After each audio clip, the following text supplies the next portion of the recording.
தனுஷ்கோடிக்கும் இலங்கை தலைமன்னாருக்கும் அரசாங்கம் ஒரு பாலம் கட்டுறதுக்கு ஒரு ஒப்பந்தம் பண்ணிச்சுது. வாங்க பார்க்கலாம். நான் உங்கள் பட்டராஜாச்சி.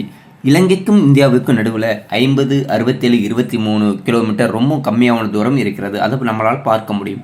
அப்படி ஒருவேளை இங்கு ஒரு பாலம் கட்டினால் 2 நாடுகளுக்கும் நிறைய நன்மைகள் உண்டு. ஏன் இந்தியா இங்கே பாலம் கட்டலை? ஆனால் ரொம்ப வருஷத்துக்கு முன்னாடி, அதாவது 15வது நூற்றாண்டில் 2 நாடுகளுக்கும் இடையே ஒரு நிலத்தொடர்பு இருந்தது. 1480 ஒரு பெரிய புயலில் அழிந்து விட்டது. அதுக்கப்புறம் இலங்கைக்கும் இந்தியாவுக்கும் நடுவில் இருந்த தொடர்பு கட்டாகிவிட்டது. 2022 இலங்கை தனுஷ்கோடி, இலங்கையில் இருக்கின்ற தலைமன்னாறு வரைக்கும் பார்க் ஸ்ட்ரீட் என்னும் பாலம் கட்ட இந்தியாவிடம் கேட்கின்றன. இதன் நீளம் 23 கிலோமீட்டர். இது டூரிஸ்டம், வர்த்தகம், வேலைவாய்ப்பை அதிகரிக்கும்.